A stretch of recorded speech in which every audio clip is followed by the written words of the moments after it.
বেশ কিছু সময়ের জন্য আমি নাস্তিক ছিলাম। আমার কাছে ধর্ম ব্যাপারটা অবান্তর মনে হতো। আমার মনে হতো এটা মানুষকে সুখী না হতে দেওয়ার একটা পন্থা আর ইচ্ছে মতো চলতে না দেওয়ার একটা ফন্দি। তো যেখানে আমি চাকরি করতাম ভীষণ ক্রেজি ছিল সেখানটা। সেটা একটা পুয়ের্তো রিকান পাড়া। প্রতি উইকেন্ডে কিশোর কিশোরীদের সেখানে মেলা বসে যেত। সালসা, মারিঙ্গা, ক্লাব মিউজিকের হই হল্লা, সবাই মিলে নাচানাচি সবকিছুই চলতো সেখানে। সেখানে পুরো ক্রেজি একটা ব্যাপার। সেটা কুইন্সের সব থেকে হইহট্টগোল পড়া জায়গা। আমি ঘুমিয়ে পড়ি, আর ঘুমিয়ে পড়ার পর আমি একটা স্বপ্ন দেখি। স্পষ্ট দেখতে পেলাম আমি একটা কবরে শুয়ে আছি। এটা সেই পুলগুলোর মতো ছিল, ওই টিউবগুলোর মতো যেগুলোর পাশ দিয়ে পানি বের হয়ে আসে। মনে হয়েছিল কবরের পাশ দিয়ে নল খুলে দেওয়া হয়েছে, আর পানি যেমন করে ঢুকে পড়ে তেমন করে আগুন ঢুকে পড়ছে। কবরটা উন্মুক্ত ছিল, তাই আমি ওপরটা দেখতে পাচ্ছিলাম এবং ওপর থেকে একটা আওয়াজ ভেসে এলো, এসব কিছু ঘটছে কারণ তুমি ইবাদত করো না, এসব কিছু ঘটছে কারণ তুমি ইবাদত করো না। মনে পড়ে আমার সম্পূর্ণ চেহারা চোখের পানিতে ভিজে গিয়েছিল। আমি স্বপ্নের ভেতর প্রচন্ড কাঁদছিলাম। কাঁদতে কাঁদতেই আমি জেগে উঠি। সেখানে বসে আমার মনে হলো ভদ্রলোক লেকচার দিচ্ছেন না, তিনি পড়ছেন। তিনি কেবল কুরআন পড়ছেন, তার সামনে কেবল লিখিত মুসাফ আছে। তিনি কি বলছেন সেটা আমি মন দিয়ে শুনতে শুরু করলাম। ব্যাপারটা হচ্ছে রাসূল সাল্লাল্লাহু আলাইহি ওয়াসাল্লাম প্রতিবার কোরআন তেলাওয়াতের সময় শ্রোতাদের মধ্যে যে কারোর মনে দাগ কাটতো এবং মনে হতো আরে এটা তো আমার ব্যাপারেই কথা হচ্ছে। মনে হতে থাকে যেন আমি সেই বক্তার সাথে কথা বলছি, কিন্তু সেই বক্তা আসলে কে? আল্লাহ তাআলা। যেন ডক্টর সামি অদৃশ্য হয়ে গেছেন এবং শুধু আমি আছি আর আল্লাহর সাথে কথা বলছি।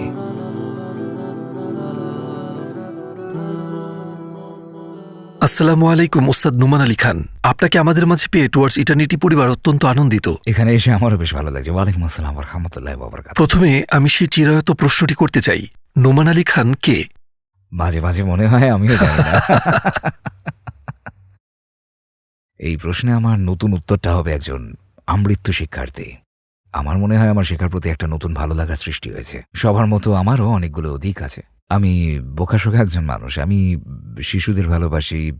আলহামদুলিল্লাহ আমার চমৎকার একটি ছোট্ট ছেলে আছে, পরিবারের নতুন সদস্য। ইদানিং তাকে নিয়ে ব্যস্ত আছি। আপনি একসময় নাস্তিক ছিলেন, এ কথা কি সত্যি? কিছু সময়ের জন্য হ্যাঁ, আমি নাস্তিক ছিলাম। ধর্ম আমার কাছে অবান্তর মনে হতো। আমার মনে হতো এটা মানুষকে সুখী না হতে দেওয়ার একটা পন্থা আর ইচ্ছে মতো চলতে না দেওয়ার একটা ফন্দি। ধর্ম হলো মানুষের স্বাধীনতাটাকে নিয়ন্ত্রণের একটা উপায়। তো যখন আপনি ধর্মের বন্ধন থেকে বেরিয়ে আসেন তখন আপনি ঈশ্বরের হাত থেকেও কিন্তু মুক্তি পেয়ে যান। কলেজে আমি বেশ কিছু ফিলোসফি কোর্স করেছিলাম যেগুলো কোনো কাজে আসেনি। আপনার জীবনধারা কিভাবে বদলে গেল, আর সে ঘটনাটা কি ছিল? বেশ কয়েকটা কারণ ছিল, বেশ কয়েকটা ঘটনা ছিল। স্বপ্নটা ছিল সবচেয়ে বড় ঘটনা। তো স্বপ্নটা ছিল, আমার একটা অভ্যাস ছিল। আমার বেশিরভাগ বন্ধু ছিল অমুসলিম। হিন্দু বন্ধুই বেশি ছিল নিউ ইয়র্কে। কয়েকজন ইহুদি বন্ধুও ছিল এবং কেবল একজন ছিল মুসলিম। কিন্তু আমি ছিলাম নিউ ইয়র্কে এবং কুইন্সে ঘরগুলো যেমন হতো আমার একটা বেসমেন্ট ছিল। আমি বেসমেন্টে থাকতাম আর বাবা মা ওপরে। তো আমার রুম ছিল নিচে আর বের হওয়ার আলাদা রাস্তাও ছিল। আর যখনই কোনো পার্টি থাকতো আমি চুপি চুপি বেরিয়ে যাওয়ায় এক্সপার্ট হয়ে গেছিলাম। আর বুঝলেন তো, সেই পুরনো উপায়, বালিশ রেখে আর সেটা চাদর দিয়ে ঢেকে আমার শেপ দিয়ে দিতাম, ফ্যান চালু রাখতাম, এই সেই। তো এই সমস্ত কিছু করে আমি একটা পার্টিতে গেলাম। আমি রাস্তায় প্রায় 2-3টে পর্যন্ত বাইরে ছিলাম। আমি চুপি চুপি ঘরে ঢুকে পড়ি। আমি আগে ধরাও পড়েছি, আমি ধরা পড়েছি, মার খেয়েছি, তবে খুব সিরিয়াস কিছু না আর কি। কিন্তু আপনি জানেন পাকিস্তানিরা কেমন মারতে পারে, এটা আপনার সাইনাস ঠিক করে দেবে। কিন্তু এবার আমি পুরোপুরি পার পেয়ে গেলাম। আমি ঘরে ঢুকলাম আর খুব খুশি ছিলাম যে বাহ, বেঁচে গেছি। বুঝলেন তো, কর্তৃপক্ষ মানে বাবা মায়ের থেকে। পরে ঘুমিয়ে পড়লাম, আর যখন ঘুমিয়ে পড়লাম এই স্বপ্নটা দেখি। পরিষ্কার দেখতে পাই আমি আমার কবরে শুয়ে আছি এবং এটা ছিল, আপনি দেখেছেন হয়তো, ওই পুলগুলো বা ওই টাবগুলোর মতো যেগুলোর পাশ দিয়ে পানি গড়িয়ে আসে।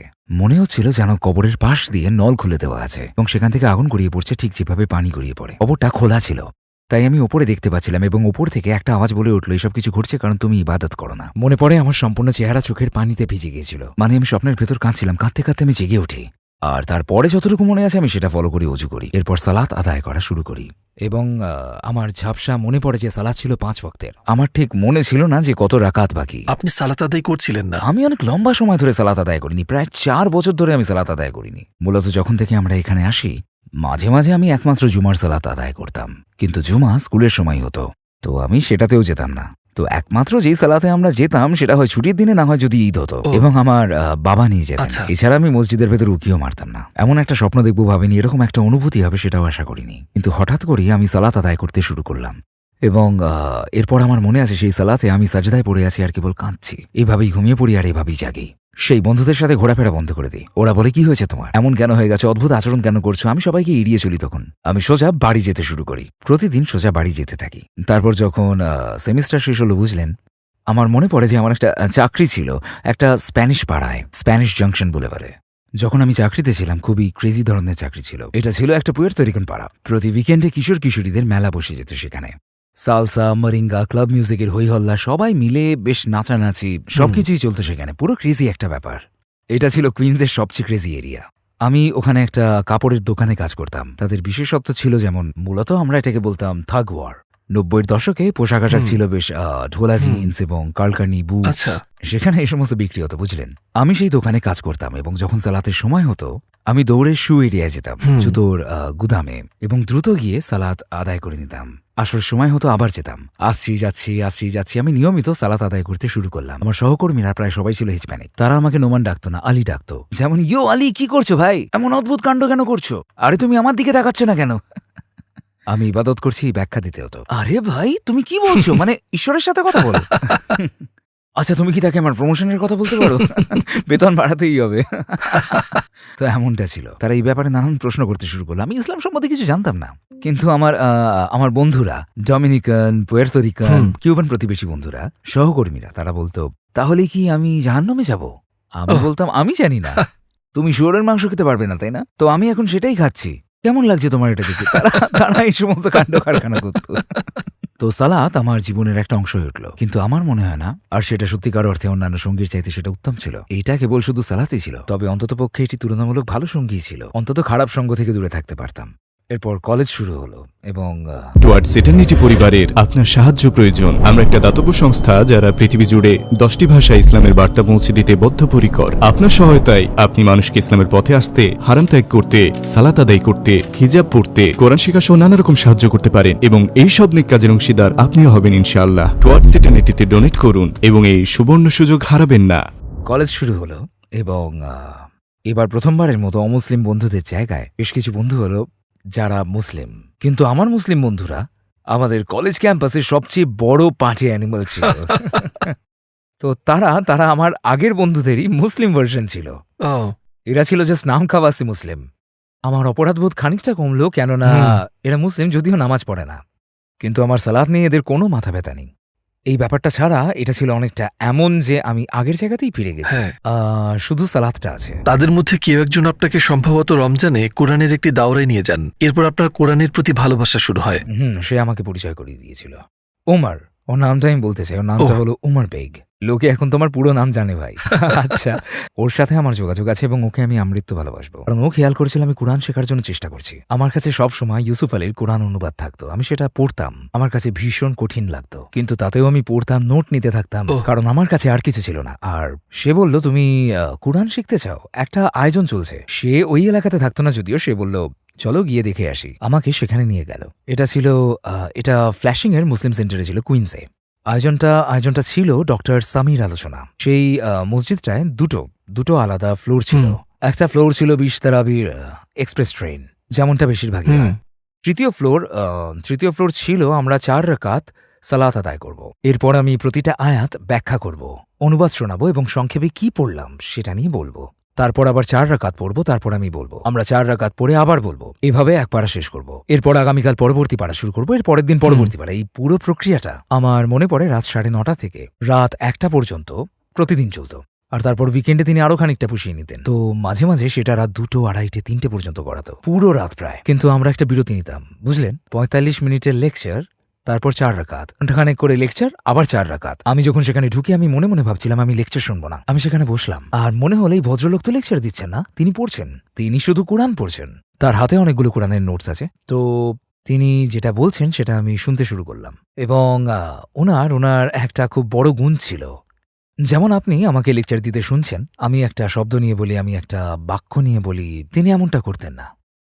তিনি আয়াতগুলো পড়ছিলেন, তারপর তিনি আয়াতগুলোর অনুবাদ করছিলেন। কিন্তু যখন তিনি আয়াতের অনুবাদ করছিলেন, তিনি অনুবাদটাকে পড়ছেন না, তিনি অনুবাদটাকেই বক্তব্য হিসেবে রাখছেন। এটাকে তখন বক্তব্যের মতোই শোনাচ্ছে, তিনি পড়ছেন বলে মনে হচ্ছে না, খুবই ন্যাচারাল মনে হচ্ছিল। আর সেটার প্রভাবটা হলো, আপনি যদি সেটা 10, 15, 20 মিনিট ধরে শোনেন, মনে হতে থাকে যেন মানুষটার সাথে আমি কথা বলছি, কিন্তু সত্যি বলতে কার সাথে কথা হচ্ছে আমার, সেটা আল্লাহ। তো মনে হতো ডক্টর সামি অদৃশ্য হয়ে গেছেন, শুধু আমি আছি এবং আল্লাহ তাআলার সাথে কথা বলছি। আর এই অনুভূতিটা আমার কাছে অসাধারণ ছিল। আমি কখনো ভাবিনি কোরআন এমন হতে পারে, কারণ আমি ইংরেজিতে সেটার অনুবাদ পড়ছিলাম এবং এমনটা আমার কখনোই অনুভব হয়নি। এবং সেটাই ছিল সেই বিশেষ মুহূর্ত যখন কোরআন একটা বইয়ের জায়গা থেকে কথা বলার একটা জায়গা হয়ে দাঁড়ায়। আমি এটাতে আকৃষ্ট হয়ে যাই এবং প্রতি রাতে সেখানে যেতে থাকি এবং তিনি শুধু, আমি পিছনে বসে থাকলেও তিনি খেয়াল করতেন এবং তিনি শুধু আসতেন কিন্তু কিছুই বলতেন না, খালি কাঁধে হাত রাখতেন, পাশ দিয়ে হেঁটে গিয়ে বলতেন আসসালামু আলাইকুম, আপনাকে দেখে ভালো লাগলো। তিনি কেবল খেয়াল করতেন, কিছু বলতেন না। আর তখন একটা বিখ্যাত ঘটনা, বোধহয় কোনো ভিডিওতে বলেছিলাম, আমি তাকে বলি আপনি যা করেন আমিও করতে চাই। তিনি বললেন ঠিক আছে, সোমবারে এসো, আরবি শেখা যাক। আমি বললাম ঠিক আছে, শিখব। একবার আপনাকে বলতে শুনেছি, আমি কোরআনকে প্রাণের চেয়ে বেশি ভালোবাসি। কোরআনের কোন দিকটার কারণে এমনটা অনুভব করেন? এর মধ্যে প্রথমটা হলো কিভাবে এটা আমার সমস্ত জট খুলে দিল। যেমন আমি ধর্ম নিয়ে কি ভাবতাম, সৃষ্টিকর্তা সম্পর্কে কি ভাবতাম, জীবনের লক্ষ্য নিয়ে কি ভাবতাম, সবগুলোর সমাধান করে দিয়েছে। যদিও আমার ইসলামের সাথে একটা কানেকশন ছিল, আমার জীবনে কোরআন আসার আগে গ্র্যাজুয়েশন, চাকরি, আমার মাথায় এই সমস্ত কিছুই থাকতো। যদিও আমার একটা চাকরি ছিল, কিন্তু জানেন তো কেরিয়ারের সামনেই কোনো আচ্ছা, বিয়ে, টাকা, সম্পদ, গাড়ি, বাড়ি, আমার মাথায় এই ব্যাপারগুলোই ছিল। সারাক্ষণ আমি কেবল এসবই ভাবতাম, মা বাবা গর্ব করবে। এরপর কোরআন জীবনে এলো আর বলল, এই ব্যাপারগুলো ভালো, কিন্তু এগুলো খুবই ক্ষুদ্র। তোমার পৃথিবী এত ক্ষুদ্র কেন? তোমার বাস্তবতা হলো অনেক বড় কিছুর জন্য তোমার সৃষ্টি হয়েছে। তারপর হঠাৎ করেই আমার পৃথিবী অনেক বড় হয়ে যায়, কারণ আমি মন দিয়ে কোরআনকে শুনেছি আর বুঝেছি নিজেকে কতটা ক্ষুদ্র করে রেখেছি আমি। এটা যেন আমাকে ক্ষুদ্রতা থেকে মুক্ত করে দিল। এটার সাথে অন্য যে জিনিসটা আমার জীবনে এলো সেটা হলো, আমি বুঝতে পারিনি কখন এটা ঘটলো, কিন্তু আমি জানি কোরআনের জন্য এসব কিছু হয়েছে। আত্মবিশ্বাস। আমি সবচেয়ে চুপচাপ বাচ্চা ছিলাম আমার স্কুলে। লোকে জানতই না আমার গলার আওয়াজ কেমন। আমি ছিলাম একটা লাজুক ছেলে। পাবলিক স্পিকিং ক্লাসে আমি কোনো মতে পাশ করতাম। মানে ওয়াও, বিশ্বাসই হচ্ছে না আমার। কলেজের ফার্স্ট সেমেস্টার। মানে আমি চাইনি বক্তব্য দিতে, কিন্তু আমার একটা ইলেকটিভ নিতেই হতো। আমার শিডিউলে কেবল এটাই মিলছিল তখন, আর ভাবছিলাম ইয়া আল্লাহ আমি পাশ করবো কি করে। এমনকি যখন ডক্টর আবু সামি আমাকে একটা খুতবা দিতে বলল পরবর্তী সময়, প্রথমবারের মতো আমি এরকম করে কাঁপছিলাম। ভাবা যায়, কিন্তু কোরআন আমার জন্য যা করেছে তার একটা হলো, এটা আমাকে অন্যের মাপকাঠি থেকে মুক্তি দিয়েছে। এখন পর্যন্ত আল্লাহর সাথে আমার সবকিছু ঠিকঠাক চলছে, ততক্ষণ কে কি ভাবছে তার কোনো মূল্যই নেই। মানে আল্লাহ আমাকে ব্যর্থ হিসেবে দেখছেন না, সুবহানাল্লাহ। আর বাকিরা হতাশ হলেও কিচ্ছু আসে যায় না। এটা ভয়ানক একটা মুক্তি, ভয়ানক মুক্তি। অসম্ভব একটা শান্তি। আমি বা মুসলিমরা এমন একটা সংস্কৃতি থেকে এসেছি যে ভাবি লোকেরা কি ভাববে। এখন আমি নিউ ইয়র্ক সিটির প্রাণকেন্দ্রে আছি, এখন মাগরিবের সময়, আর আমি আছি পার্ক এভিনিউতে। আমার যাওয়ার জায়গা নেই, আমি বোতলের পানি দিয়ে অজু করে নিই। রাস্তার ধারে দাঁড়িয়ে আমি সালাত আদায় করছি, লোকে পাশ কাটিয়ে যাচ্ছে আর হাসাহাসি করছে। লোকে যাওয়ার সময় দু একটা মন্তব্য করছে, কিচ্ছু এসে যায় না। আমি খালি বলি আমি নামাজ পড়ছি। প্রথম মনে হতো যে ইয়া আল্লাহ, লোকে কি মনে করছে কে জানে, কি বলবে লোকে। পুরো পৃথিবীটা কিরকম অদৃশ্য হয়ে গেল, এখানে কেবল আল্লাহ আর আপনি আছেন, আর কেউ না, আর কিছুর মূল্য নেই। আমার কোরআনকে ভালোবাসার পেছনে একটা অংশ ছিল এটা আমায় যেভাবে মুক্তি দিয়েছে। আর একটা জিনিস যেটা আমাকে কোরআনের প্রেমে ফেলেছে সেটা হলো, কোরআনের দরজা ধরে আমার মনে হতো আমি কোরআন পড়ছি না, যেন কোরআন আমাকে পড়ছে। আল্লাহ আমার সাথে ব্যক্তিগতভাবে কথা বলছেন। আমি কি এতটা গুরুত্বপূর্ণ যে আল্লাহ আমার সাথে সরাসরি কথা বলবেন এবং অনুভব করাবেন তিনি ব্যক্তিগতভাবে কথা বলছেন? আমি তো কেউই না, আমি আত্মবিশ্বাসী না, আমি জনপ্রিয় কেউ না, আমি সফল কেউ না। কেন আল্লাহ আমার সাথে কথা বলবেন? কেন আমি গুরুত্বপূর্ণ হব? আমার মনে হতো আমার সাথে এইভাবে কথা বলে আল্লাহ আমাকে অসম্ভব গুরুত্ব দান করছেন কোরআনের মাধ্যমে এভাবে কথা বলে। তাই এটা একই সাথে আমাকে বিনয়ী এবং আত্মবিশ্বাসী হতে শেখায়। সুবহানাল্লাহ। তো আপনি বলছিলেন আপনি স্কুলে যাচ্ছিলেন, ফুল টাইম জব করছিলেন, হ্যাঁ। কিন্তু তারপরেও আরবি শেখার সময় বের করেছেন। হ্যাঁ, আপনি কিভাবে এটা ধরে রাখলেন?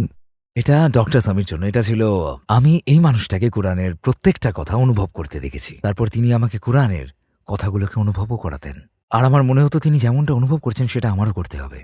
এই যে কানেকশনটা আমি ধরে রাখতে চাই, আমি তার ওপর নির্ভরশীল হয়ে থাকতে চাই না। কিতাব থেকে তিনি এইগুলো কিভাবে বের করতেন, এবং আমি বুঝতে পারলাম যেহেতু অনুবাদ নিয়ে আমি এরই মধ্যে স্ট্রাগল শুরু করেছি, আমার এই সরাসরি কানেকশনটা প্রয়োজন। তো আমার মাথায় এই ধারণাটা ঢুকে গেল যে আল্লাহর সাথে আমায় সরাসরি কথা বলতে হলে আরবি আমার প্রথম সিঁড়ি হবে। এটা আমি আর কারোর উপর ছেড়ে দেব না, এটা আমার প্রয়োজন। আমার মনে হয়েছিল যদি কোরআনকে হারিয়ে ফেলি, আমি আল্লাহকে হারাবো। যেহেতু আপনার সৃষ্টিকর্তা নিয়ে একটা ধারণা থাকতে পারে, তাই না? এবং বিভিন্ন ধর্মেরই সেটা আছে।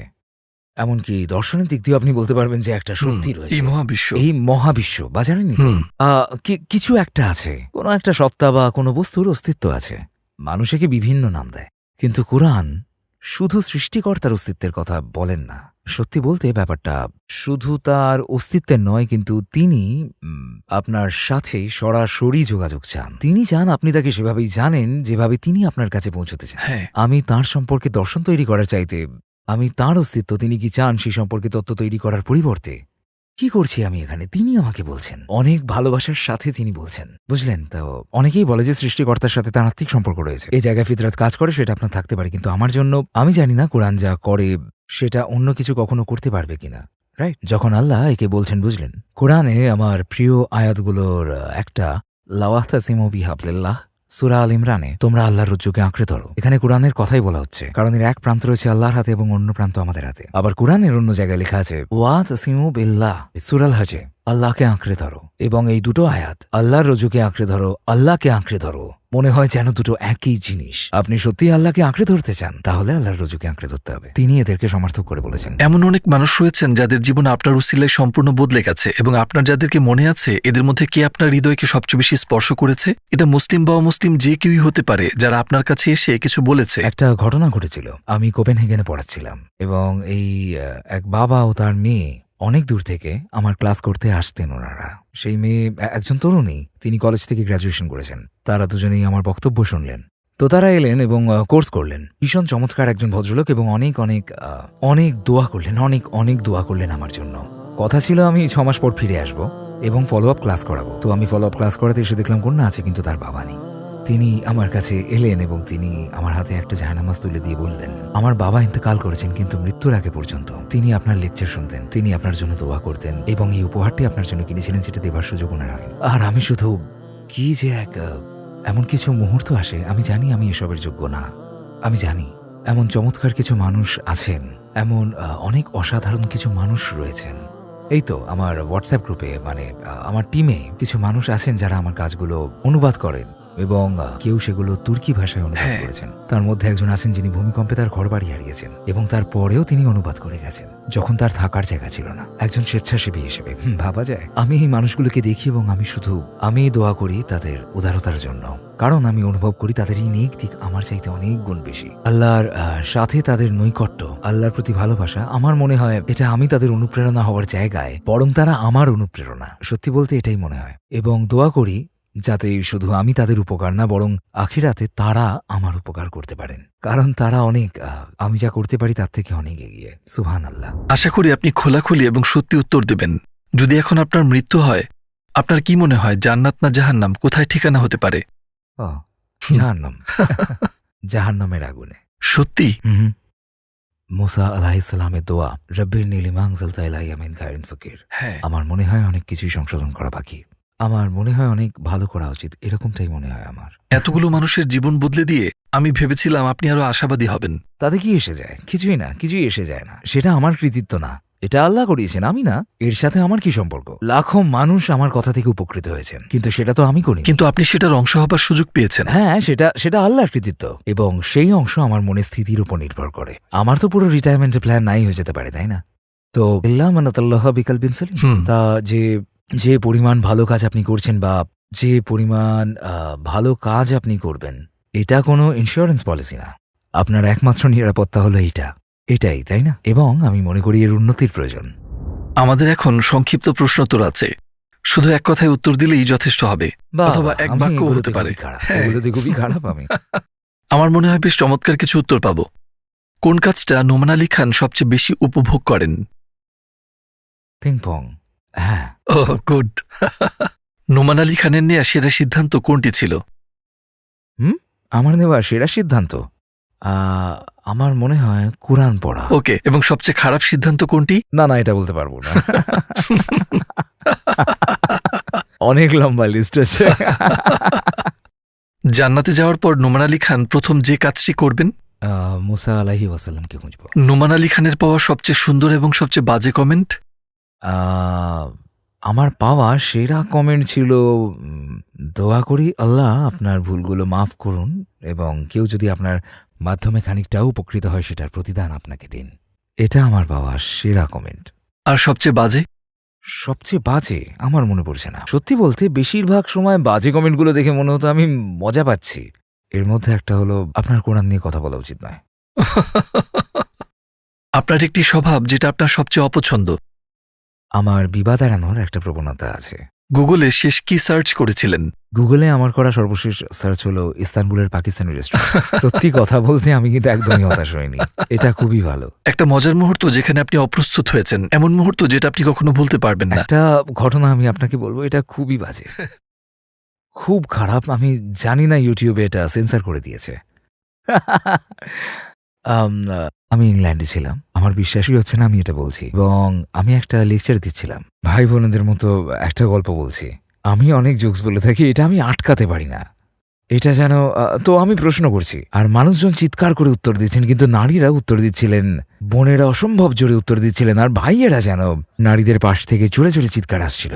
আর আমি বললাম, মাশাআল্লাহ, এখানকার বোনেরা তারা খুবই, এবং আমি একটা শব্দ ব্যবহার করি যেটা আমেরিকান ইংলিশে কোনো ব্যাপার না, এনার্জি, উৎসাহ, এইসব বোঝায়, কোনো অশালীন অর্থে নয়। কিন্তু সেই শব্দটা যেটা আমার বলা উচিত হবে না, কারণ ক্যামেরা চলছে। ইংল্যান্ডে এটা ভয়াবহ খারাপ, কারণ ইংল্যান্ড ইংলিশ আর আমেরিকান ইংলিশ দুটো আলাদা একদম, বুঝলেন তো? যে মুহূর্তে আমি এটা বললাম, আমি ভেবেছিলাম এটি এনার্জি, উৎসাহ এসব বোঝায়। হঠাৎ সবাই চেহারায় আমি ভাবছি কি হলো। এরপর একজন স্টেজে এলেন, ইংল্যান্ডের ইংরেজিতে এই শব্দটার মানে হলো এইটা। আর আমার অবস্থা, ও, পরবর্তী প্রশ্নে যাওয়া যাক। আপনার চিন্তায় অন্য এক অর্থ ছিল। সম্পূর্ণ ভিন্ন। কোন খাবার যাকে আপনি কখনোই না বলতে পারেন না? চিকেন কারি, পাকিস্তানের মজাদার চিকেন কারি, না বলতে পারি না, গার্লিক নানের সাথে। ইন্না লিল্লাহি ওয়া ইন্না ইলাইহি রাজিউন। আর আপনার পছন্দের ডেজার্ট? এটা সুজির ক্ষীর। এটা একটা বিশেষ ধরনের চালের পায়েস যেটা সুজি দিয়ে বানানো হয়। আপনার কি কোনো ডাকনাম ছিল? না, ছিল না, আমার পছন্দ নাই সব। যেই আমাকে ডাকনাম দিত আমি তার সাথে ঝগড়া শুরু করতাম। নোমি, আচ্ছা। নোমস, নরমান, নোমান, বা হয়তো ন্যাক? এক আসলে কোনো ডাকনাম আচ্ছা। না, মানে এটা এমনিতেই এক সবগুলো শব্দের সংক্ষিপ্ত রূপ, এটা চলে। আপনি কখনো মৃত্যুর হুমকি পেয়েছেন? আপনি যা করছেন তার কারণে কখনো কেউ ক্ষতি করতে চেয়েছে? না, একেবারে সরাসরি না। একটা আইসিস ভিডিও ছিল একবার, কিন্তু সেটা ছাড়া লোকে মন্দ কথা বলেছে। যেমন একজন বলেছে জাহান্নামে দেখা হবে, আর আমি তাকে বলেছি তুমি কেন সেখানে থাকবে। আমি কি ভাবছিলাম এসব। কিন্তু এসব ছাড়া সত্যি বলতে না, একজন আমাকে একবার আঘাত করতে চেষ্টা করেছে, কিন্তু সেটা খুব স্লো ছিল, মানসিক ভারসাম্যহীনতা। হ্যাঁ, অন্য মানুষ আমাকে আঘাত করে না, তারা অদ্ভুত আচরণ করে আমার সাথে।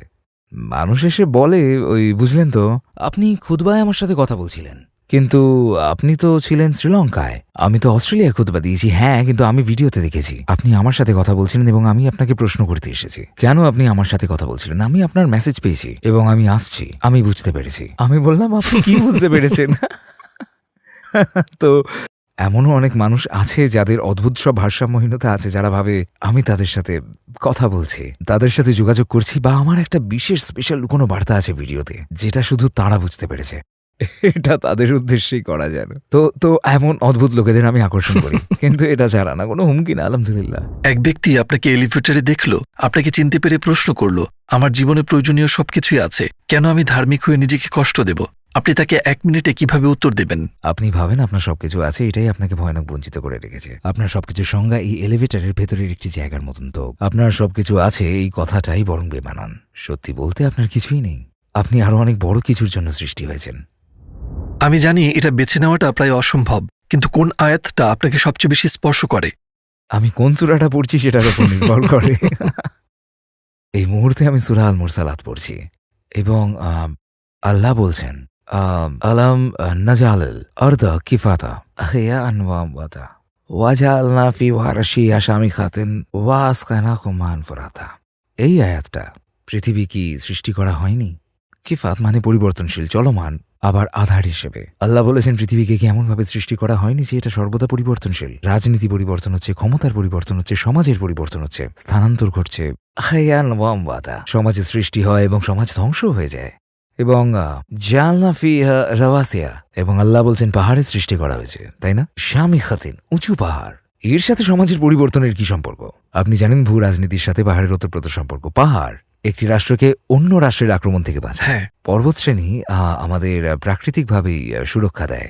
পর্বতশ্রেণী কিছু সাম্রাজ্যকে আরও বিস্তৃত হওয়া থেকে থামিয়েছে। হ্যাঁ। বর্তমান পৃথিবীর ভূপ্রকৃতির পিছনে পর্বতের অবদান আছে। ওয়াজআলনা ফিহা রাওয়াসিয়া শামিখাতিন। উদাহরণস্বরূপ রাশিয়ান সভ্যতার কথাই বলি, পেছনে অ্যান্টার্কটিক থাকায় প্রাকৃতিক সুরক্ষা পেয়েছে, ঠিক আছে? পর্বত এবং সমুদ্র এরা পৃথিবীতে প্রাকৃতিক সীমারেখা সৃষ্টি করেছে, তাই তো? সুবহানাল্লাহ, তাই তো? এখন দেখুন, আল্লাহ বলছেন ওয়াসকাইনাকুম মান ফুরাতা, তোমাদের পানি দান করা হয়েছে। যে পানির কথা বলা হচ্ছে সেটা ফোরাত। এখন আরবিতে ফোরাতের মানে মিষ্টিও হতে পারে, তাজাও হতে পারে, কিন্তু আসলে ফোরাত এমন একটা শব্দ যেটা আক্কাদিয়ান থেকে আরবিতে এসেছে, এবং এটা হলো ইউফ্রেটিস নদীর আরবি রূপ। একমত। আবার টাইগ্রিস এবং ইউফ্রেটিসকে আরবিতে বলা হতো দুই ফেরাত, ফোরাতান। টাইগ্রিস এবং ইউফ্রেটিসকে অবলম্বন করে মানব সভ্যতার সূচনা হয়। আল্লাহ এই সূরাতে বলছেন, আলাম নৌলিকিল আওয়ালিন, পূর্ববর্তী সভ্যতা ধ্বংস করে নতুন সভ্যতার সূচনা কি করা হয়নি? এরপর তিনি কথা বলছেন কিভাবে সভ্যতার পরিবর্তন হয় এবং এতে পর্বতের ভূমিকা কি। এরপর তিনি পানির কথা বলছেন, যেটা ফোরাত, রাইট? মানে কয়েকটা আয়াতের মধ্যেই আল্লাহ সমস্ত সমস্ত সভ্যতার গল্প বলে দিয়েছেন, আর এত সহজে। এবং আমি ভাবি, ইয়া আল্লাহ, কিভাবে আপনি কিভাবে সমস্ত কিছু ঘটান, সুবহানাল্লাহ। এরপর তিনি বলেছেন ওয়াইলানিয়া মাইজিলিল মুকাজ্জিবিন। হ্যাঁ, হ্যাঁ। ওয়াও। আপনার মতে কোরআনের সবচেয়ে বড় মুজেজা কি? এমন এক মুজেজা যেটাকে অস্বীকার করতে পারবে না? আমার মনে হয় কোরআনের প্রত্যেকটা মুজে জানিয়ে যে কেউ প্রশ্ন করতে পারে। কোরআনকে এভাবেই তৈরি করা হয়েছে। এই মুজেজাগুলো আল্লাহর মুসার লাঠি, কেউ এটাকে জাদু বলতে পারে। কোরআনের মেজেজা অসংখ্য, অগণিত, কোনো একটি নির্দিষ্ট বড় মেজেজা নেই। লোকে ভাবে যেহেতু আমি কোরআনের ভাষা নিয়ে কথা বলি, আমার কাছে কোরআনের ভাষা, কোরআনের মুজেজা না। ভাষা অনেকগুলোর মধ্যে একটা, এবং একজন মনস্তত্ত্ববিদ হয়তো বা কোনো আয়াতে নাফস নিয়ে কিছু দেখতে পাবেন, সেটা তাদের মাঝে যা। একজন ভূগোলবিদ অন্য কিছু দেখবে, একজন ঐতিহাসিক অন্য কিছু দেখবে, একজন সমাজবিদ অন্য কিছু দেখবে, একজন দার্শনিক অন্য কিছু দেখবে, সেটা তাদের কাছে মুজেজা। একজন ভাষাবিদ অন্য কিছু দেখবে, একজন ধর্ম বিশেষজ্ঞ অন্য কিছু দেখবে। প্রকৃতপক্ষে কোরআনের মুজেজা নির্ভর করে কে তাকে পড়ছে তার উপর। এটা কোরআনের মুজেজাগুলো নিয়ে চমৎকার ব্যাপারগুলোর একটি। এটা কেবল একটি লাঠির সাপ হয়ে যাওয়ার ব্যাপার না, বুঝলেন? প্রত্যেকটা মানুষের মধ্যে ক্ষমতা রয়েছে কোরআনের থেকে তাদের মুজেজা খুঁজে বের করার, এবং এই ব্যাপারে আমি ডক্টর ফাদল সামি রায়ের দৃষ্টিকোণ সমর্থন করি। তিনি বলেছেন, আমি সমুদ্রে ঝাঁপ দিই, একটা মুক্তো খুঁজে পাই, খুব বড় একটা মুক্তো, একদমই ছোট না, বড় একটা। আমি বের হয়ে এসে বলি, এটা সমুদ্রের সবচেয়ে শ্রেষ্ঠ সম্পদ। হ্যাঁ, এটা সমুদ্রের শ্রেষ্ঠ সম্পদ কেবল আপনার জন্য। অন্য কেউ নেমে আরেকটা মুক্তো খুঁজে পাবে আর বলবে এটা সবচেয়ে শ্রেষ্ঠ। না না না না, সেটা আপনার জন্য। এখন যেটা আমার হাতে আছে আমার জন্য মুজেজা, আমার জন্য সম্পদ, কিন্তু অন্য কেউ এসে বলতেই পারে আমি মুক্তো পছন্দই করি না। সেটা কি সম্ভব নয়? তো আপনার থাকতে পারে, কেউ বলতে পারে কোরআনের একটা বৈজ্ঞানিক মুজেজা আছে, অন্য কেউ বলবে না, এটা স্পেশাল না। কেউ হয়তো ভাষার কথা বলবে এবং বলবে না, এটা স্পেশাল না। তারা অস্বীকার করার কারণ খুঁজে বের করবে। আমি বলছি না তাদের অস্বীকার করাটা বৈধ, কিন্তু যখন কেউ অস্বীকার করতে চায়, তারা যে কোনো কিছুই অস্বীকার করতে পারে। এবং যখন কেউ প্রকৃত উত্তর খুঁজে পেতে চায়, তারা একটা না, তারা কোরআনে অসংখ্য মুজেজা খুঁজে পাবে। আল্লাহ এই কিতাব এইভাবে সৃষ্টি করেছেন। যদি আপনার নিজের 17 বছরের সত্তার সাথে কথা বলার সুযোগ হতো, তাকে কি বলতেন? শেখাটাকে আরও সিরিয়াসলি নাও, এটা প্রথম পয়েন্ট হতে পারে। দ্বিতীয়ত, সীমারেখা টানতে শেখো। অনুমান করে নিও না, তাদের সুযোগ দিও, কিন্তু কারোর কাছ থেকে ক্ষতির সম্ভাবনার ব্যাপারে উদাসীন থেকো না। পৃথিবীতে আরও সতর্কতার সাথে চলবে। পৃথিবী অসংখ্য ভালো মানুষ এবং অসংখ্য খারাপ মানুষে পূর্ণ, এবং অসংখ্য মানুষ যাদের উদ্দেশ্য সৎ, যারা তাদের সৎ উদ্দেশ্য সত্ত্বেও অনেকখানি ক্ষতি করে বসে। তো মানুষের ব্যাপারে অতি সরল হয়েও না। যখন আপনি রাসূল সাল্লাল্লাহু আলাইহি ওয়াসাল্লামের ব্যক্তিত্ব দেখেন, তার কোন ব্যাপারটা আপনাকে সবচেয়ে মুগ্ধ করে? ভিন্ন ভিন্ন সব ব্যক্তিত্বের মানুষকে অনুপ্রাণিত করার তার যে ক্ষমতা, যেমন সাহাবরা, আমরা তাদের একটি দল হিসেবে ভাবি, সেটা কিন্তু সত্যি নয়। তারা ভীষণ মেজাজি মানুষ ছিলেন, তারা সহজাত নেতা ছিলেন। সেখানে এমন মানুষ ছিলেন, জানেন তো, দ্বিধাগ্রস্ত, চুপচাপ এবং ইন্ট্রোভার্ট আর এক্সট্রোভার্ট। আবার যারা বুদ্ধিজীবী টাইপ বা আবেগী টাইপ, সমস্ত ধরনের ব্যক্তিত্ব। এবং তিনি শুধু তাদের সবাইকে অনুপ্রাণিত করতেই সক্ষম নন, তিনি তাদের সবাইকে কাঁধে কাঁধ মিলিয়ে কাজ করাতেও, একে অপরকে ভালোবাসাতেও সক্ষম। এটা রাসূল সাল্লাল্লাহু আলাইহি ওয়াসাল্লামের সবচেয়ে অসাধারণ দিক, যে তিনি মানুষের মধ্যে এমন বন্ধনের সৃষ্টি করেছিলেন যেটা কিনা পুরো পৃথিবীকে বদলে দিয়েছিল। যদি রাসূল সাল্লাল্লাহু আলাইহি ওয়াসাল্লাম এই মুহূর্তে এই কক্ষে প্রবেশ করতেন সামনের দরজা দিয়ে, তাকে আপনি কি বলতে চাইতেন? আমি হয়তো মরেই যেতাম, হয়তো বলতাম আমি দুঃখিত, হয়তো আমি কথা হারিয়ে ফেলতাম। আমার মনে হয় না আমি কিছু বলতে পারতাম, সত্যি বলছি আপনাকে। কারণ আমি মনে করি রাসূল সাল্লাল্লাহু আলাইহি ওয়াসাল্লাম কোরআনের ভার উঠিয়েছিলেন। সেই ভার তিনি সমর্পণ করেছেন আমাদের। আমরা যা কিছু করার চেষ্টা করি না কেন, আমি জানি এটা যথেষ্ট নয়। যে মানুষটা আপনাকে দায়িত্ব দিয়ে গেছেন, তার সাথে আপনি কিভাবে দেখা করবেন? আলাইহিস সালাতু ওয়াস সালাম। তো যদি আপনি সুযোগ পান, রাসূল সাল্লাল্লাহু আলাইহি ওয়াসাল্লামের জীবনের কোন দিনটি চাক্ষুষ দেখতে চাইবেন? হোদাইবিয়ার সন্ধি। রাসূল সাল্লাল্লাহু আলাইহি ওয়াসাল্লামকে প্রশ্ন করা হচ্ছিল, উন্মাদ বলা হচ্ছিল, এবং সমস্ত মক্কা কুফা তাকে ভুল বলছিল ১৩ বছর ধরে। হুদাইবিয়ায় যারা তাকে বিশ্বাস করতেন তারাই সেদিন প্রশ্ন করছিলেন, বুঝলেন? শত্রুর দিক থেকে প্রশ্ন ওঠা এক ব্যাপার, আপনার অনুসারীরা যখন প্রশ্ন তোলে সেটা সম্পূর্ণ আলাদা ব্যাপার। এবং তার পক্ষে অনর এবং সুনিশ্চিত থাকা পাথরের মতন শক্ত, একদম ঠিক সেই মুহূর্তে। এবং যখন কেউ বিশ্বাস করছে না যে তিনি ঠিক কাজ করছেন, তখন এগিয়ে যাওয়া। যে মানুষগুলো তাদের জীবনের ঝুঁকি নিয়েছেন, কেউ না, সবচেয়ে অনুগত যে মানুষগুলো পাশে দাঁড়িয়ে লড়াই করেছে, যে মানুষগুলো তার জন্য রক্ত ঝরিয়েছে, তারা পর্যন্ত তাকে বিশ্বাস করছেন না। এবং তিনি সূরা এবং অন্যান্য জিনিস নিয়েছেন, তিনি উহুদে সূরা নিয়েছেন, তিনি সূরা নিয়েছেন আযাবে, কিন্তু এখন তিনি সূরা নিচ্ছেন না। তারা বলছে এমনটা করবেন না, তবুও তিনি এটা করছেন। তিনি কারুর কথা শুনছেন না, তিনি এটাই করছেন। আমি সেখানে বসে কেবল তার মুখের দিকে তাকিয়ে থাকতে চাই। এটাই হলো ঈমান, এটাই প্রত্যয়। যখন আপনি জানেন কাজটি সঠিক, কোনো ধরনের চাপ, আমি কল্পনাও করতে পারি না কি পরিমাণ চাপ। আল্লাহ সেই সময় সূরা আল ফাতহ নাজিল করতে পারতেন ওই মুহূর্তে। আল্লাহ অপেক্ষা করেছেন, আল্লাহ তাকে সেই অভিজ্ঞতার মুখোমুখি করেছেন এবং সাহাবাদের সেই সমস্ত আবেগ অনুভব করতে দিয়েছেন। সত্যি বলতে সূরা আল ফাতহ সন্ধির আগেই নাজিল হতে পারত, অনেক সহজ হয়ে যেত, তাই না? আল্লাহর পরিকল্পনা ছিল তাকে করতে দেওয়া। এবং আমি মনে করি সাহাবারা আলাদা একটা পর্যায়ে, রাসূল সাল্লাল্লাহু আলাইহি ওয়াসাল্লামের জন্য তাদের শ্রদ্ধা, তার নেতৃত্বের প্রতি তাদের মুগ্ধতা এবং আল্লাহর সাথে তার যে কানেকশন, সূরা নাজিলের পর সেটা অন্য একটা পর্যায়ে চলে গেছিল। এটাই হওয়ার ছিল। তিনি জানতেনও না এমনটা হবে, তিনি শুধু জানতেন আল্লাহ তাকে কিছু একটা করতে বলেছেন এবং সেটা তিনি করবেন। সুবহানাল্লাহ, সাল্লাল্লাহু আলাইহি ওয়াসাল্লাম। আপনি জানেন পশ্চিমা দেশে এমনকি মুসলিম দেশগুলোতেও নাস্তিকতার হার বেড়ে চলেছে। কেন এমনটা হচ্ছে বলে আপনার ধারণা? এর সাথে লড়াই করার সবচেয়ে কার্যকরী পথ কি আপনার মতে? সৎভাবে বলতে গেলে আমার মতে অনেকগুলো কারণ রয়েছে, তবে আমি শুধু একটা কারণ নিয়ে কথা বলবো। এই ধরনের সৌন্দর্য এবং ক্ষমতা তুলে ধরার কাজটা আমরা ঠিকঠাক করতে পারিনি, এবং আমাদের ধর্মে আমরা এমন সব জিনিসকে অগ্রাধিকার দিয়েছি যেগুলো সত্যিকার অর্থে আমাদের ধর্মে প্রাধান্যের বিষয় নয়। এবং সত্যি বলতে, যদি বেশিরভাগ সময় আমরা আমাদের ধর্ম নিয়ে বোকার মতন কথা বলতে থাকি, আর নিজেকে যদি আমি একজন নাস্তিকের জায়গায় দাঁড় করাই, এক বাচ্চা 16 বছর বয়সের এক তরুণের জায়গায়, এবং সে ভয়ানক হাস্যকর কিছু কথা শুনছে এবং তার যৌক্তিক প্রশ্নগুলোর বিপরীতে কোনো যৌক্তিক উত্তর সে শুনতে পাচ্ছে না, এর ফলে সেই ধর্ম থেকে দূরে সরে যাচ্ছে। আমরা কি সত্যি তাকে দোষ দিতে পারি? আমি তো পারবো না। তো জানেন তো, আপনার প্রচেষ্টা, আরও অনেকের প্রচেষ্টা, আলহামদুলিল্লাহ, যারা এর বিরুদ্ধে লড়ছেন, আমাদের দায়ীকে বুঝতে হবে। আমরা এখানে সবাইকে সবকিছুকে রক্ষা করতে আসিনি, আমরা সত্যকে রক্ষা করতে এসেছি, যার মানে দাঁড়ায় অন্য যে কোনো সময়ের চাইতে কঠোরভাবে আমাকে বিশ্বাসের সত্যটা খুঁজে বের করতে হবে। প্রত্যেক দায়ীকে সবার আগে এই বিশ্বাসের ছাত্র হয়ে যেতে হবে, যাতে তাদের বলা প্রত্যেকটি বিষয় জ্ঞানের সাথে সম্পর্কিত থাকে। যদি তারা না জেনে থাকেন, তারা যেন সহজভাবেই বলেন আমি জানি না। কারণ যখন আপনি জ্ঞান ছাড়া কথা বলবেন, আপনার মনে হবে ধর্মকে রক্ষা করছেন, আপনি পরিস্থিতি আরও খারাপ করছেন, আপনি কুতর্কে জড়াচ্ছেন, আপনি দুর্বল যুক্তি দিচ্ছেন, মিথ্যা দলিল দাখিল করছেন, যেটা আবার খণ্ডন করা হচ্ছে। সত্যিকার অর্থে আপনি খণ্ডিত হচ্ছেন, ইসলাম নয়। কিন্তু নাস্তিকের জন্য ইসলামের বিভাজন ঘটছে, এবং দোষটা আপনার, কারণ যুক্তি প্রদর্শনের কাজটা আপনি ঠিকঠাক করতে পারেননি, রাইট? তাই প্রতিটি ছোট ছোট ঘটনা ধরে আমাদের জানতে হবে। মুখ খোলার আগেই আমাদের সত্যিকারভাবে জানতে হবে কি বিষয়ে কথা বলছি, এবং মিথ্যা আত্মবিশ্বাস থাকলে চলবে না। প্রত্যেকটা বিষয় গবেষক হয়ে যান। ইসলামকে সুন্দরভাবে, গভীরভাবে, বুদ্ধিমত্তার সাথে উপস্থাপন করুন। আপনি যদি সহজ ভাষাও ব্যবহার করে থাকেন, সেই সহজ ভাষার পেছনে পাহাড় সমান জটিল গবেষণা আপনার থাকতে হবে। নাস্তিকতার উত্থান আমার কাছে নিজেদের কাজটা ঠিকঠাক করতে না পারার সবচেয়ে বড় প্রমাণ। এটাই, নাস্তিকতা আকর্ষণীয় কিছু না। যদি আপনি জানতেন আপনার যে কোনো একটি দোয়া কবুল হবে, তবে সেটা কি হতো?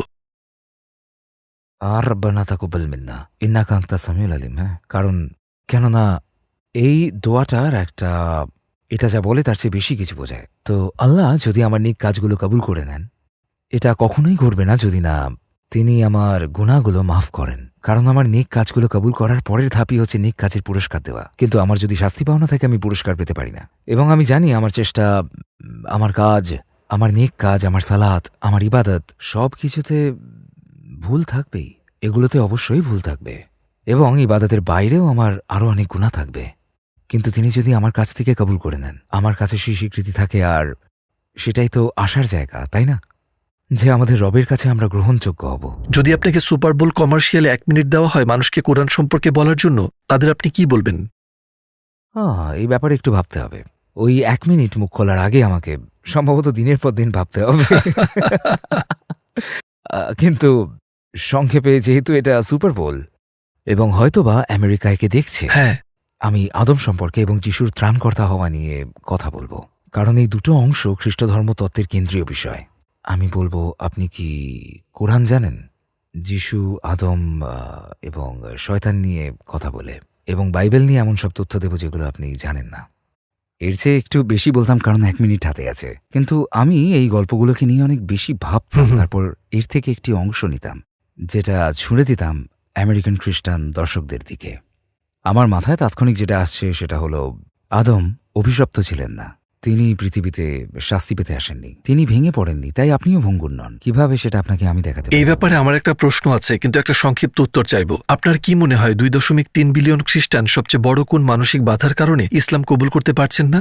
মুক্তি। এটা ট্রিনিটি নয়, এটা মুক্তি বা পরিত্রাণ।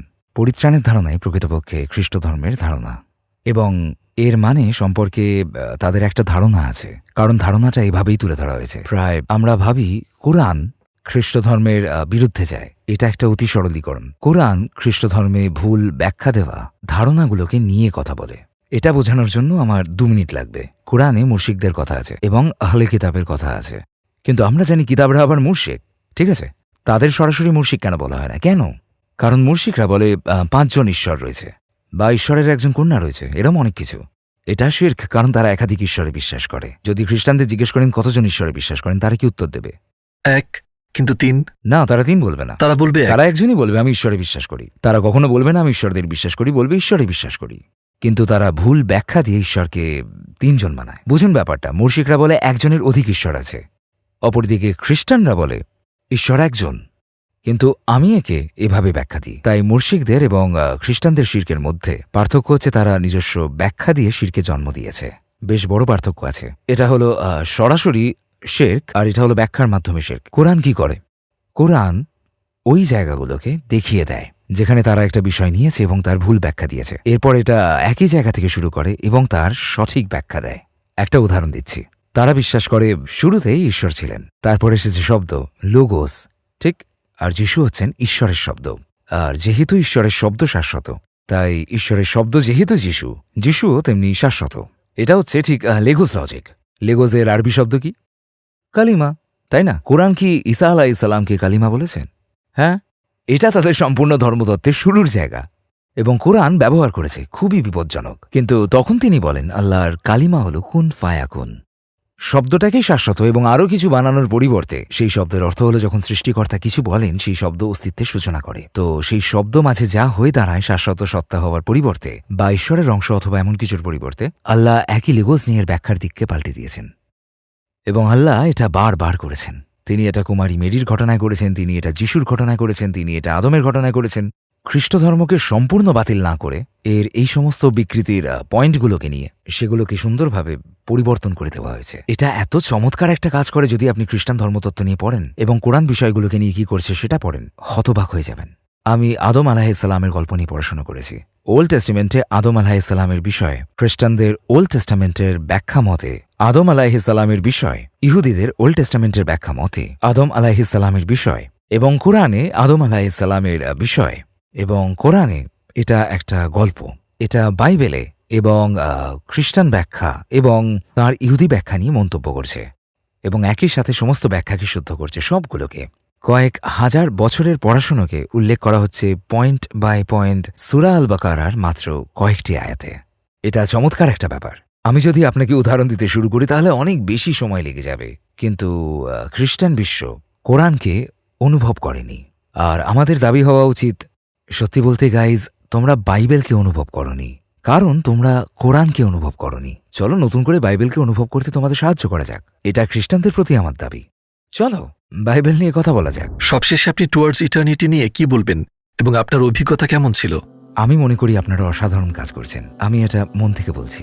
আমি মনে করি যে পরিমাণ আন্তরিকতা এবং শ্রমের সাথে মহানুভবতা নিয়ে কাজ করছেন, আপনাদের কাজেই সেটা বোঝা যায়। আমি দোয়া করি আল্লাহকে এ পর্যন্ত যতটুকু আপনারা অর্জন করেছেন, আপনাদের আগামীর অর্জনের সমুদ্রে সেটা যেন একটা ফোঁটা সমান হয় ইনশাল্লাহ। এবং আমি দোয়া করি আল্লাহ সারা পৃথিবীর মানুষকে আত্মবিশ্বাস এবং ঈমান দান করুন, এবং সেই সব মানুষ যাদের প্রয়োজন তিনি আপনাদের বিশ্বাসে পৌঁছানোর এবং সত্যে পৌঁছানোর উছিলা করে তুলুন, এবং আল্লাহ আপনাদের সৎকর্মে একে যুক্ত করে দেন। এবং যে চমৎকার তরুণদের আমি এখানে দেখতে পাচ্ছি, যারা তাদের অনেকখানি সময় এবং প্রাণশক্তি এই কাজে ব্যয় করছেন, আমি দোয়া করি আল্লাহ তাদের জীবনে এবং তাদের পরিবারে বরকত দান করুন। আল্লাহ তাদের সুখী দাম্পত্য জীবন দান করুন, তাদের নেক সন্তান দান করুন। এবং কি চমৎকার এক একটা কনসেপ্ট, এবং যে ক্যাম্পাস আপনারা এখানে গড়ে তুলেছেন এবং যে ফেসিলিটিস, এটা বিশ্বমানের, এটা সত্যি স্পেশাল কিছু। আমি মনে করি এটা অনুকরণ করা উচিত। দোয়া করি আপনারা পৃথিবীর মানুষের জন্য অনুপ্রেরণা হয়ে উঠুন, ঠিক যেমন আপনারা নিজেদের ভিডিওগুলো অনুবাদ করছেন। আমি দোয়া করি এই প্রজেক্টটি অনুদিত হোক এবং আফগানিস্তানে এর একটা ভার্সন তৈরি হোক, বাংলাদেশে এর একটা ভার্সন হোক, এবং ইন্দোনেশিয়ায় এর একটা ভার্সন হোক, ইনশাআল্লাহ। এবং সব জায়গায় আপনারা ছড়িয়ে পড়ুন ইনশাআল্লাহ। জাযাকাল্লাহ খায়র। টুয়ার্ডস ইটারনিটি পরিবারের আপনার সাহায্য প্রয়োজন। আমরা একটা দাতব্য সংস্থা যারা পৃথিবী জুড়ে 10টি ভাষায় ইসলামের বার্তা পৌঁছে দিতে বদ্ধপরিকর। আপনার সহায়তায় আপনি মানুষকে ইসলামের পথে আসতে, হারাম ত্যাগ করতে, সালাত আদায় করতে, হিজাব পড়তে, কোরআন শিক্ষা সহ নানা রকম সাহায্য করতে পারেন এবং এই সব নেক কাজের অংশীদার আপনিও হবেন ইনশাআল্লাহ। টুয়ার্ডস ইটারনিটিতে ডোনেট করুন এবং এই সুবর্ণ সুযোগ হারাবেন না। ওস্তাদ উসমান আলী খান, আপনার মূল্যবান সময়ের জন্য ধন্যবাদ এবং আপনাকে আমাদের মাঝে পেয়ে খুবই আনন্দিত। আলহামদুলিল্লাহ, আমি আর আল্লাহ আপনাকে হেফাজত করুন। আমিন আমিন আমিন। আপনাদের সবাইকে আল্লাহ আপনাকে যেন আপনার শেষ নিঃশ্বাস পর্যন্ত কুরআন এবং দ্বীনের খেদমতের তৌফিক দান করেন। আল্লাহ আমাদেরকে কবুল করুন, আমাদের সমস্ত পাপ, সমস্ত গুনাহগুলোকে মাফ করে দিন।